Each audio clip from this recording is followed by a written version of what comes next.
Ayer Cristina respondió a un exdirector del Fondo Monetario Internacional que había calificado de descabellada una propuesta que nosotros aquí tratamos y destacamos, entre otras cosas, de su discurso allí en el Teatro Argentino de La Plata. ¿Qué es lo que había dicho Cristina? Bueno, obviamente que hay que renegociar el acuerdo con el Fondo Monetario Internacional, que de hecho está casi caído, casi caído, producto de que se han realmente han ocurrido cosas, han pasado cosas, ¿no? Desde la guerra hasta la sequía, ¿no? La Argentina tiene este año un problema de ingresos realmente grave y el Fondo Monetario Internacional no, por ahora no ha resuelto, digo, pero no registra algo que es una realidad. Argentina puede pagar lo que puede pagar, pero lo que no puede pagarlo no encuentra cómo, no fabrica dólares. La única forma que tiene de fabricar dólares en la Argentina es el comercio, ¿no? El comercio internacional. Entre lo que importa y lo que exporta, el saldo es lo que te marca la cantidad de dólares que el país generó. El planteo de Cristina en el Teatro Argentino de La Plata fue que Argentina podía pagar, o mejor dicho, hacer una propuesta de pago que estuviera vinculado a precisamente a ese excedente comercial. A mí me pareció desde ya esa propuesta novedosa y razonable. Después me di cuenta que era una propuesta que estaba en línea con el espíritu eh, de la relación que Néstor Kirchner marcó con el Fondo Monetario Internacional desde el comienzo, que es que los muertos no pueden pagar sus deudas. Entonces que la Argentina necesita una economía vigorosa y pujante para tener el excedente que permita el repago de una deuda que Cristina, devolviendo el calificativo a este señor Werner, creo que es el exdirector del FMI, dijo, bueno, en realidad lo descabellado, dijo Cristina, no es mi propuesta, como dijo Werner, sino que lo descabellado fue el préstamo político que le dieron a Mauricio Macri para que gane unas elecciones que finalmente perdió. Eso es lo descabellado. Después que haya una vicepresidenta, como siempre, ocupada y preocupada por lo que sucede en el país, que plantee una salida que permita ese crecimiento y a su vez cumplir con las obligaciones, Cristina en ningún momento planteó el no pago, ¿no? Pero es evidente que el Fondo Monetario Internacional y sus técnicos, incluso sus ex técnicos, gente que pasó por el staff, tiene una obsesión por exigir aquello que es impagable, ¿no? Tiene una obsesión por no, no tener presente cuáles son las situaciones en las que exigen mismas recetas a todos los países, ¿no? Ayer Lula dijo algo muy interesante como apoyo. Ustedes saben, viajó el presidente, viajó el ministro de Economía, estaba el embajador por allí. Hubo reuniones con Lula tratando de avanzar en una negociación que permita desdolarizar la relación comercial con Brasil, entre Argentina y Brasil. Y Lula dijo, bueno, la verdad que se van sin plata, cuando hicieron la conferencia de prensa final junto al presidente Fernández. La verdad que se van sin plata, pero con un fuerte respaldo político y la promesa de seguir charlándolo, porque yo voy a hacer lo imposible, dijo Lula, por sacarle a la Argentina el cuchillo del FMI de su cuello. Es muy importante esa definición, además de ser muy gráfica, ¿no? Además de ser muy gráfica. Lo que dice Lula, que es una economía muy importante, aparte una economía apalancada en los BRICS, es que Argentina necesita un desahogo financiero porque la verdad es así, los pagos que hay que hacer, los desembolsos que hay que hacer, están por fuera de sus capacidades hoy. Por fuera de sus capacidades, que son más de 20.000 millones de dólares. Y esa es más o menos la misma cifra que se perdió con la sequía. Y eso hace que haya un estrés permanente sobre las cuentas del Banco Central, sobre las reservas. Y, por el otro lado, la extorsión constante de la disparada del dólar blue y desde ya la brecha que existe entre este dólar ilegal y el dólar que intenta marcar la economía argentina, que es el dólar oficial. Pero bueno, en un punto esas tensiones siguen irresueltas. Lo que pareciera es que el FMI tampoco quiere, como ha ocurrido casi siempre, explorar alternativas que permitan facilitar las cosas, sino por el contrario, empeorarlas. ¿Qué quiero decir con esto?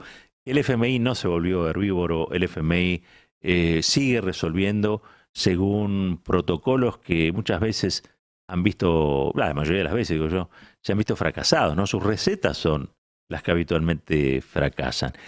Y en esto creo que Cristina es muy clara.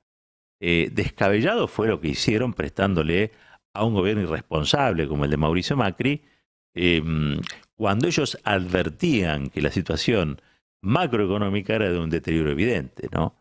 Y aparte esos dólares fueron fugados, cosa que en teoría no se podía hacer, y tuvieron como objetivo el respaldo político, prácticamente financiar la campaña de Mauricio Macri, para que esas políticas, que estaban en línea con muchas de las cosas que exigía el Fondo Monetario Internacional, perduraran en el tiempo, agravando la situación económica de la Argentina. Hoy la Argentina está súper endeudada, ¿sí? Y esa deuda que tiene la Argentina es una mochila pesadísima para salir adelante. Con lo cual hay que cuidarse también del Fondo Monetario Internacional. Y es evidente que el planteo de Cristina no es para nada una locura, sino que obedece a una necesidad y también a una certeza. Argentina, cada vez que puede, paga. Lo que no se puede es pagar a costa del sacrificio de millones de argentinos y argentinas que en un principio fueron traicionados por Mauricio Macri y su programa de gobierno. Recordemos que Mauricio Macri no pudo reelegir.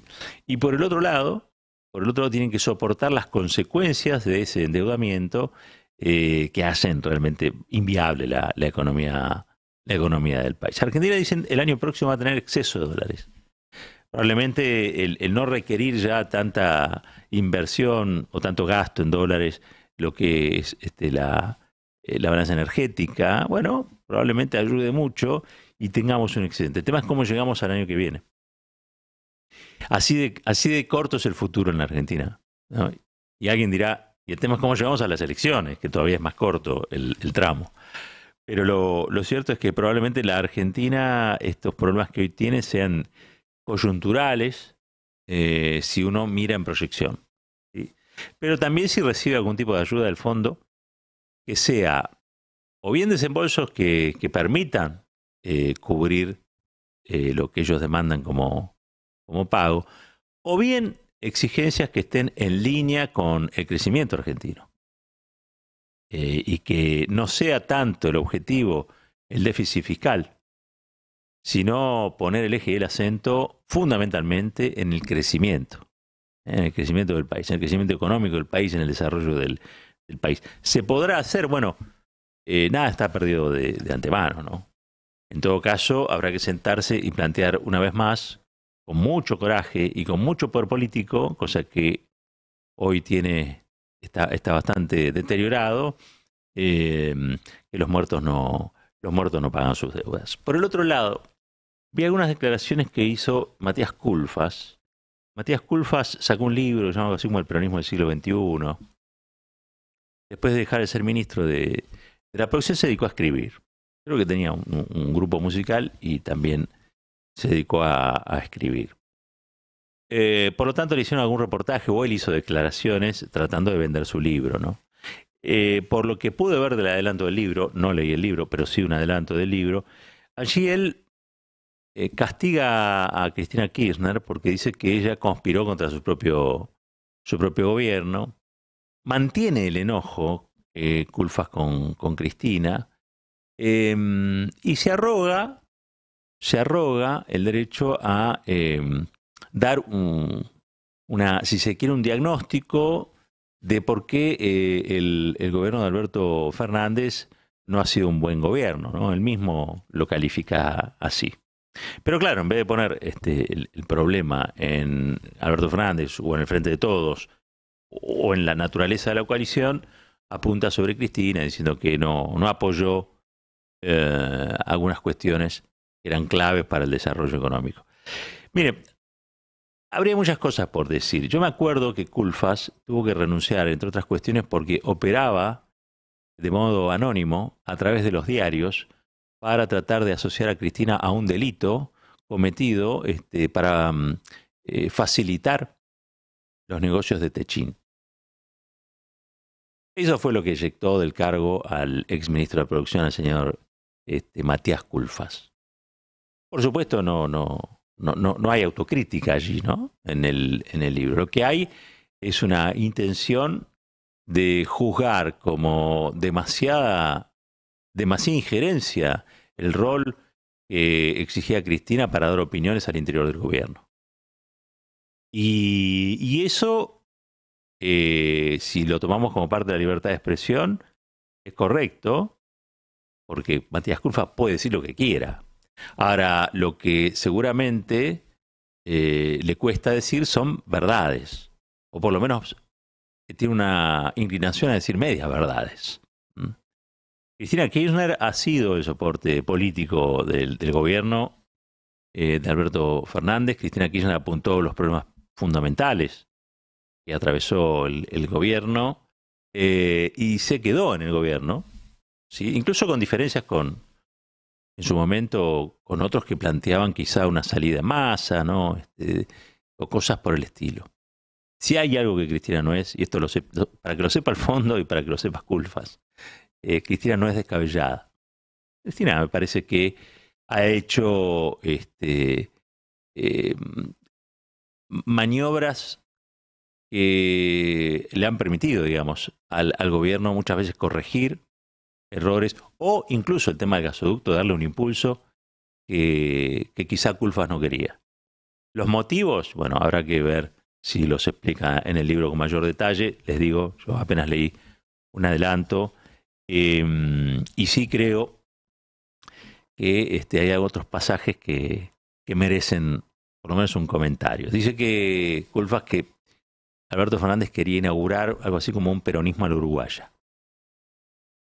Ayer hablé con amigos uruguayos sobre esto y realmente nos causó un poco de sorpresa esa definición, porque en los hechos es prácticamente un oxímoron. Así como el FMI tiene recetas que siempre son recetas ortodoxas, que apuntan a recortar el gasto social, que apuntan a apretar el cinturón en materia de seguridad social, que apuntan, bueno, a la restricción. La verdad es que los uruguayos han resistido con bastante estoicismo la posibilidad de que se desarrollara en tierra oriental algo parecido al peronismo. En el Uruguay no hay peronismo. Por lo tanto, pensar en un peronismo uruguayo es como raro. Es lo que habitualmente se denomina un oxímoron. O es como si fuera un círculo cuadrado, no existe. Y claro, perseguir algo que no existe es casi poético, ¿no? Pero en los hechos prácticos, quizá eso explique en buena medida cierta conflictividad política que se desarrolló al interior de esta coalición, porque no se puede pretender aquello que no puede ocurrir bajo ningún punto de vista, ¿no? No se puede pretender que el sol salga por la noche. Entonces, hay algo allí que me resultó interesante destacar de lo que decía Culfas en relación a qué tipo de coalición tenía pensada Alberto Fernández. Y supongo que quiso decir un peronismo, un frente de todos parecido al Frente Amplio del Uruguay. Miren, es casi imposible, porque las tradiciones políticas son distintas y porque el peronismo claramente no es ni el MPP del Pepe Mujica, ni el Partido Comunista del Boca Andrade, no. El peronismo tiene sus propias características y si bien es cierto que el Frente Amplio Uruguayo defiende a los sectores del trabajo en nuestra hermana República del Uruguay, no necesariamente, doctrinariamente, tiene que ver con el peronismo. El peronismo no es ni socialdemócrata, ni uruguayo. El peronismo es algo muy argentino, que impone también conductas a sus dirigentes. En el peronismo siempre tiene que haber un jefe. Cada vez que el peronismo tuvo una conducción colegiada, el peronismo entró en crisis. Si esto es bueno o es malo, depende para qué, como casi todas las cosas. Pero peronismo en Uruguaya, en la Argentina no hay. Y en el Uruguay no se consigue. Un país unido por la radio.